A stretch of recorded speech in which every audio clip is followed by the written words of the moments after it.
Nous avons choisi, nous avons dit qu'au Mali, nous ne pouvons pas accepter que certains viennent nous dire, il y a deux dirigeants français, je dis précisément, ce n'est pas les Français, mais les dirigeants.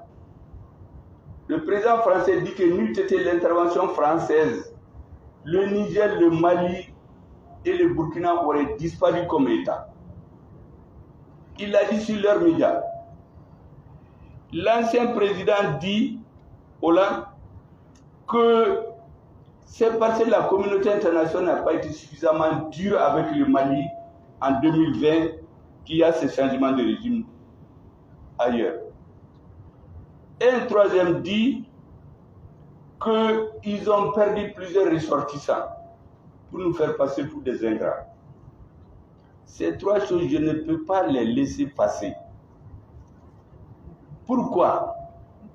Le premier, mais quand les Français sont venus, au Niger, au Mali surtout, mais ces interventions-là, mais si on regarde, c'est parce qu'on a détruit la Libye, il y a eu une armerie à ciel ouvert, les gens vont se servir, mais qui a détruit la Libye? C'est eux.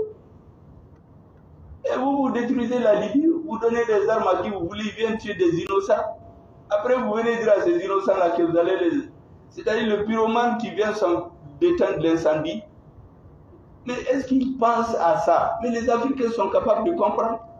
Les chefs d'État africains voulaient aller en Libye. Ils leur ont dit, si vous rentrez dans l'avion, votre sécurité est menacée.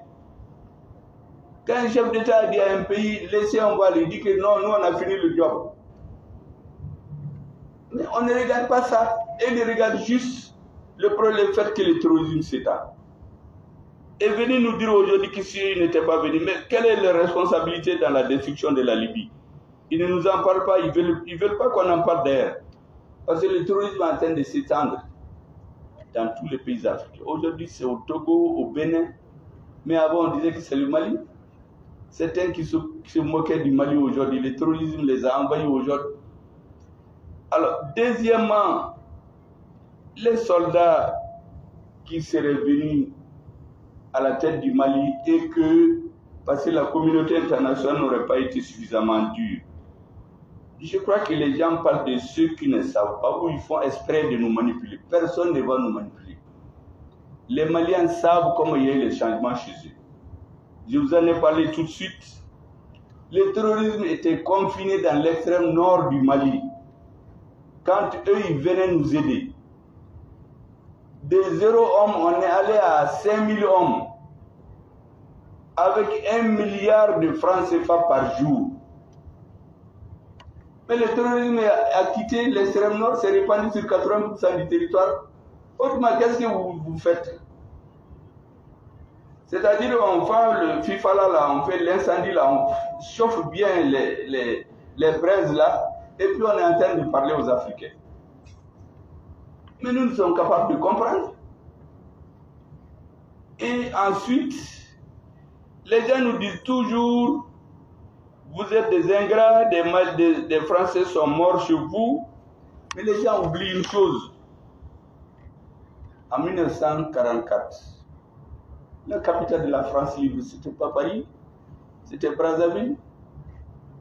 C'est les Africains qui se sont tués, qui se sont engagés pour restituer aux Français leur honneur et leur dignité. Entre autres, je ne dis pas seuls. Mais c'est ce qu'on est en train de faire aujourd'hui. Mais les Africains qui sont morts, qui comptent leur nombre? Personne ne le sait. Mais on vient nous donner toujours la leçon. On nous rabâche les oreilles pour créer un complexe d'infériorité chez nous. On refuse.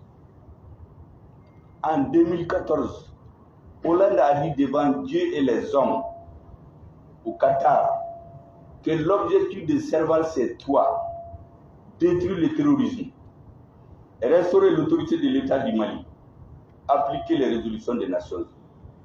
Mais Dieu merci, aujourd'hui il y a les vidéos. Ça c'est en 2011, 2013. Mais 7 ans après, le terrorisme est allé du nord, c'est étendu sur 80% du territoire.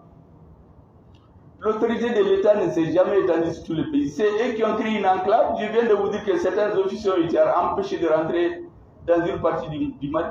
On a créé une enclave. Les terroristes qui ont fui Konna, ils ont pris la route Sévaré-Gao dans les véhicules, ils ont pris l'argent, ils sont montés. On a créé l'enclave pour qu'ils s'organisent pendant 2 ans. Et quand ils sont revenus, c'est pour s'attaquer au Peul. Le commandant en chef de Barkhane, il a dit ici à Bamako le 17 novembre 2017.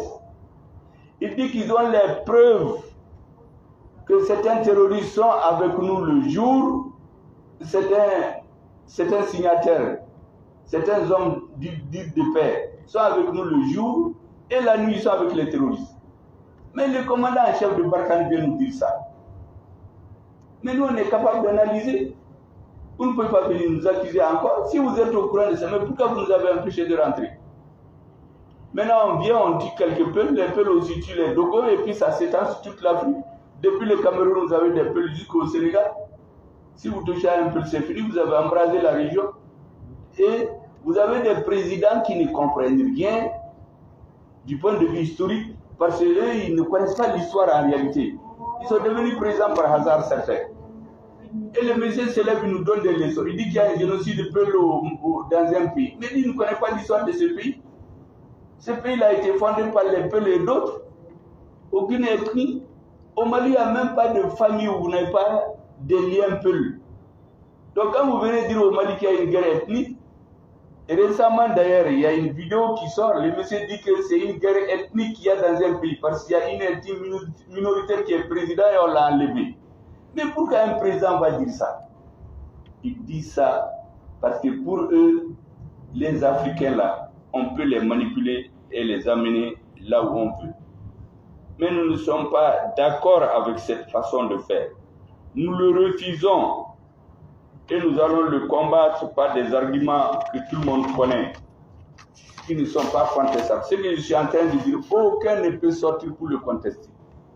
Sanitaire Mali ye boutique ye mun be sanitaire minanw feere e mɔgɔ be yen k'i ye so kura jɔ walima i be fɛ k'i ka so kɔnɔna rénové ka cɛɲa yɔrɔ kelen pe dɔrɔn de don sanitaire Mali mɔgɔw fɛ u be minan camanw feere i n'a fɔ douchew, lavabow, WC de luxew ani spotiw, listri bulutufulamaw o ni miroir ledw ni mago be minan fɛn o fɛn na ko be sanitaire minan de kɔfɔ se k'i senfa joona ka se sanitaire Mali mɔgɔw fɛ ɲ'a fɔ ɲɛna k'u be minanw feere wa fɛnɛ techniciens b'u bolo minnu be minanw monter yani i ka taa plombier sara ou bien i ka taa technicien wɛrɛ sara u kana montage kɛ i dan ye dɔrɔn k'a fu ɲɛna u be techniciens bila ka na fɛn min y'a diya ye n'a sɔrɔ techniciens ka baarakɛ wari ye 100 de ye e be 50 de sara u yɛrɛ b'u jɔ ni a to 50 ye u ka butigi caman be Bamako yan dɔ filɛ nin ye Yirimajɔ stade 26 mars kɔfɛ dɔ fɛnɛ be suguba la wa fɛnɛ u ka butigi kura dɔ fɛnɛ da yɛlɛnna kati sira yɛrɛ kan ni yɛlɛnna Kuluba koti sanfɛ station Total min yɛrɛ filɛ ni gauche fɛ minan camanba de be sɔrɔ yen n'aw mago be sanitaire minanw na a be se k'u contacter ni numéro kan